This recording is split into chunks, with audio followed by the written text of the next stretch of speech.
ایک حدیث ہے، اللہ تعالیٰ ارشاد فرماتے ہیں ان اللہ یعطی الدنیا من یحب ومن لا یحب۔ اللہ تعالیٰ دنیا، دوست و دشمن سب کو عطا فرماتے ہیں، لہذا دنیا کی بنیاد پر عزت اور ذلت کے فیصلے نہیں ہو سکتے۔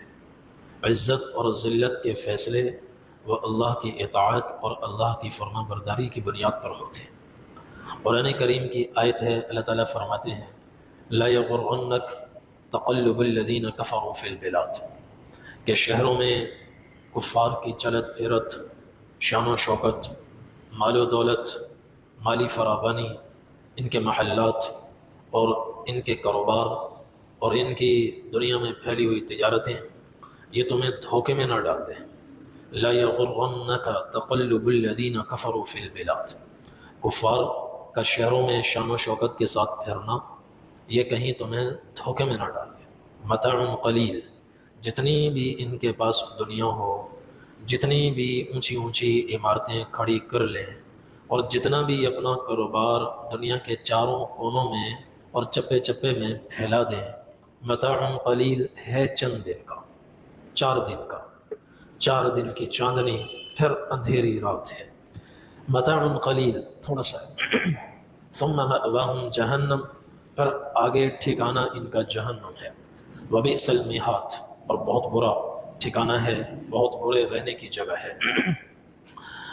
اور ایک حدیث میں نبی کریم صلی اللہ علیہ وسلم نے ارشاد فرمایا اذا رأيتم اللہ عز وجل يعطي العبد على معاصيه من الدنيا ما يحب، کہ جب تم اللہ تعالیٰ کا معاملہ کسی بندے کے ساتھ اس طرح عجیب و غریب دیکھو کہ وہ بندہ اللہ کی نافرمانی میں، ظلم میں، زیادتی میں، کفر میں، شرک میں، گناہوں میں دن بدن بڑھتا ہی جا رہا ہے، بڑھتا ہی جا رہا ہے، اور جتنا وہ ظالم بنتا ہے، جتنا وہ گناہ گار ہوتا ہے، اتنی ہی دنیا کی فراوانی اس کے پاس ہوتی ہے۔ ایک ایک دن میں اس کو لاکھوں کے نفع ہو رہے ہیں، کروڑوں کے نفع ہو رہے ہیں، تجارتی حجم اس کا بڑھتا ہی جا رہا ہے، بڑھتا ہی جا رہا ہے، اور دوسری طرف وہ ظالم بھی بہت بڑا ہے اور وہ نافرمان بھی بہت بڑا ہے۔ تو جب اس طرح کا معاملہ کبھی نظر آئے، لوگوں کو آتا ہے، لوگ حیران ہوتے ہیں کہ یہ کیسا آدمی ہے۔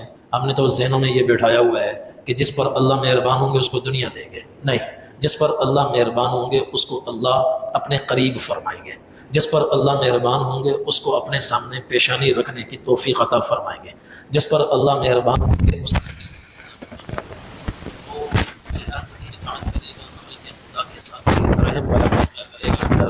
ادا کرے گا، اللہ کے حقوق بھی ادا کرے گا، اللہ کی مخلوق کے حقوق بھی ادا کرے گا۔ جو اللہ کا محبوب بنے گا اس کی زندگی ہر جگہ قابل رشک ہوگی۔ یہ ہے اصل معاملہ۔ مگر ہم نے یہ سوچا ہے کہ جو اللہ کا مقہور ہوگا، مغضوب ہوگا، اللہ کی پکڑ میں آئے گا، اس پر بیماریاں آئیں گی اور وہ فقر میں مبتلا ہوگا، بوند بوند پانی کو وہ ترسے گا۔ یہ ہمارے علم کی بھی غلطی ہے، ذہن کی بھی غلطی ہے کہ مال و دولت پر ہم نے فیصلے کر لیے، جس کے پاس پیسہ ہے وہ اللہ کا محبوب ہے، اور جس کے پاس کچھ نہیں ہے وہ اللہ کی پکڑ میں آیا ہوا ہے۔ جو صحت مند توانا ہے وہ اللہ کا محبوب ہے، جو بیچارہ بیماریوں میں گھرا ہوا ہے وہ مغضوب ہے، اللہ کے قہر و غضب کا شکار ہے۔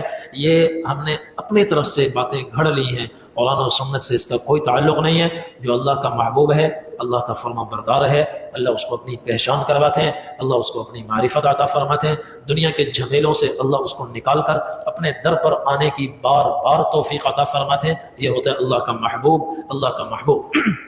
تو حضور نے فرمایا جب تم کسی آدمی کے ساتھ اللہ کا یہ عجب معاملہ دیکھو کہ وہ نافرمانی میں بڑھتا جا رہا ہے، بڑھتا جا رہا ہے، بڑھتا جا رہا ہے، اور دنیا بھی اس کے پاس پاگلوں کی طرح آ رہی ہے، بے تحاشا آ رہی ہے، تو حضور نے فرمایا فَإِنَّمَا هُوَ اسْتِدْرَاجٌ، یہ نہ سمجھنا یہ اللہ کی رحمت کی بارش اس پر برس رہی ہے، نہیں نہیں، یہ اللہ کی ڈھیل ہے، استدراج ہے، اللہ کا نافرمانوں کو پکڑنے کا یہ انداز ہے، ان کی گردنوں پر ہاتھ ڈالنے کا یہ اللہ کا انداز ہے، اللہ کی سنت ہے۔ فَإِنَّمَا هُوَ اسْتِدْرَاجٌ، اس انداز کی پکڑ کو حدیث میں استدراج کہا گیا. استدراج. پھر نبی کریم صلی اللہ علیہ وسلم نے اپنی اس بات کو قرآن کریم کی اس آیت سے ثابت فرمایا. تائید میں آپ نے قرآن کی آیت پڑھی فلما نسوا ما ذکروا به فتحنا علیہم ابواب کل شیء. یہ قرآن کی آیت ہے کہ جب لوگ ہماری نصیحت کی ہر بات کو فراموش کر گئے، بھول گئے، سننا بھی گوارا نہیں کیا، سنا تو انسنا کر، تو پھر کیا ہوا؟ فتحنا علیہم ابواب کل شیء، ہر چیز کے ہم نے ان پر دروازے کھول دیے. حتی اذا فرحوا، جب ہماری عطا پر اور فراوانی پر وہ اکڑنے لگے، تکبر میں آ گئے، نافرمانی میں آگے بڑھ گئے، تکبر میں آ گئے، اکڑ میں آ گئے، اترانے لگے، اخذناہم بغتہ، پھر ہم نے ان کو اچانک پکڑا، ایک دم اچانک پکڑا. وَكَذَلِكَ أَخْذُ رَبِّكَ إِذَا أَخَذَ الْقُرَىٰ وَهِيَ ظَالِمَةٌ إِنَّ أَخْذَهُ أَلِيمٌ شَدِيدٌ. اور تیرا رب جب کسی کو پکڑتا ہے تو اسی طرح پکڑتا ہے، اور اس کی پکڑ بڑی دردناک ہوتی ہے، بڑی سخت ہوتی ہے، اور جب وہ ایسوں کو پکڑتا ہے تو پھر واپسی کے سارے راستے مسدود ہو جاتے ہیں.